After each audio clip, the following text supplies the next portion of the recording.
अजमेर के Ram Setu elevated road पर 3 साल के भीतर गड्ढे होने और पानी भरने के चलते न्यायालय में लगाई गई जनहित याचिका में आज एक बार फिर सुनवाई हुई, जिसमें स्मार्ट सिटी और जिला प्रशासन ने अपना पक्ष रखते हुए एलिवेटेड रोड को सुरक्षित बताया और वापस आवाजाही शुरू करने को लेकर एफिडेविट दिया। इसके बाद न्यायालय ने एफिडेविट के आधार पर वापस आवाजाही शुरू करने के निर्देश दिए। साथ ही पाबंद किया कि इसमें किसी तरह की कोताही न बरते और जनता के लिए टोल फ्री नंबर भी शुरू किया, जिससे कि किसी भी तरह की गड़बड़ी होने पर तुरंत कार्रवाई की जा सके। मामले में जानकारी देते हुए पक्षकर पूर्व विधायक राजकुमार जयपाल के वकील अशोक सिंह रावत ने बताया कि 8 जुलाई को जनहित याचिका लगाई गई थी। इस मामले में नगर निगम सीईओ और स्मार्ट सिटी सीईओ को नोटिस जारी किए गए, लेकिन 9 अप्रैल को हुई सुनवाई में उनकी ओर से कोई पेश नहीं हुए थे, जिसके बाद इस मामले में एलिवेटेड रोड को 11 अप्रैल तक असुरक्षित मानते हुए आवाजाही रोक दी गई, जिसके कारण ट्रैफिक जाम की स्थिति भी बनी और आम जनता भी खासा परेशान हुई। वहीं इस मामले में आज सुनवाई के दौरान स्मार्ट सिटी और प्रशासन की ओर से कोर्ट के समक्ष अपनी बात रखी गई और राम सेतु एलिवेटेड रोड को सुरक्षित बताया। उन्होंने बताया कि महावीर सर्कल पर उतरने वाली भुजा पर कुछ समस्याएं आई थी, जिसकी जांच कर ली गई है और किसी तरह की कोई परेशानी नहीं है। इस संबंध में न्यायालय के समक्ष आवाजाही को शुरू करने के लिए एफिडेविट भी दिया गया, जिसके चलते न्यायालय ने एक बार फिर आवाजाही को शुरू करने के आदेश दिए। साथ ही इस मामले में आम जनता की सुरक्षा को ध्यान में रखते हुए तमाम मापदंड अपनाने और टोल फ्री नंबर जारी करने के निर्देश दिए, जिससे कि किसी तरह की समस्या उत्पन्न होने और गड़बड़ी होने पर उनसे तुरंत संपर्क किया जा सके।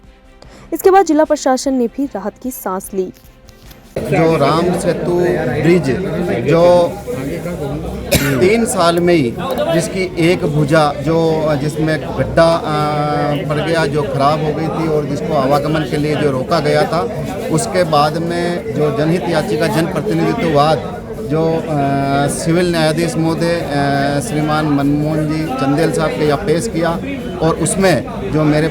पक्षकार डॉक्टर राजकुमार जी जयपाल भी जो 110 में पार्टी बन के और उनकी तरफ से आज मैंने लिखित बहस की और न्यायालय श्रीमान को ये बताया कि जो भगवान राम के नाम पे जो इस सेतु का नाम रखा, लेकिन इसको भी ये जो अधिकारियों ने मिलकर के जिस प्रकार के अंदर इसमें जो खामियां रखी है, तकनीकी खामी रखी है और इसमें जो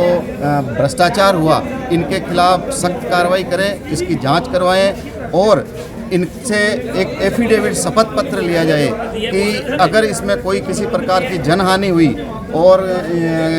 आम जन को या नागरिकों को इसमें कोई नुकसान हुआ, जनहानि हुई, तो उसकी जिम्मेदारी इनकी प्रशासन की होगी और अधिकारियों की होगी। ऐसा इन्होंने एफिडेविट भी पेश किया और इस प्रकार से जो आगामी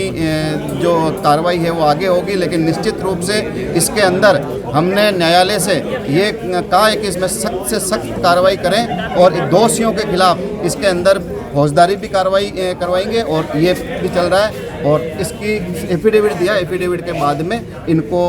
सुरक्षा की जिम्मेदारी के तहत सख्त निर्देश न्यायालय से मांगे। इन्होंने आदेश दिए कि आपकी जिम्मेदारी, आप हेल्पलाइन नंबर लिखेंगे, आप सारी सुरक्षा के वो करेंगे, इस प्रकार का ये तीनों भुजा जो खोलने के आदेश दिए ना, चारों भुजा खोलने के आदेश नहीं,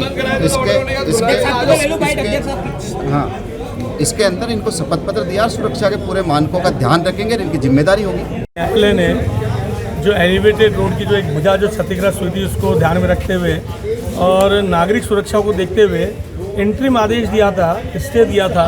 तब तक उन एलिवेटेड रोड का उपयोग ना हो, इस प्रकार का उनका इंटरिम आदेश था। लेकिन आज जब इस इंटरिम स्टे पर बहस हुई और एक एफिडेविट RSRDC की PD के द्वारा दिया गया कि इस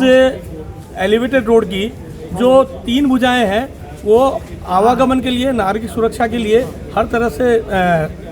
सुदृढ़ है, उस पर आवागमन किया जा सकता है और चौथी भुजा उसका भी जो रिपेयरिंग है वो पूरी कर दी गई है, इसके कारण से उसका भी उपयोग किया जा सकता है। माननीय न्यायालय ने भी उसको मानते हुए कुछ निर्देश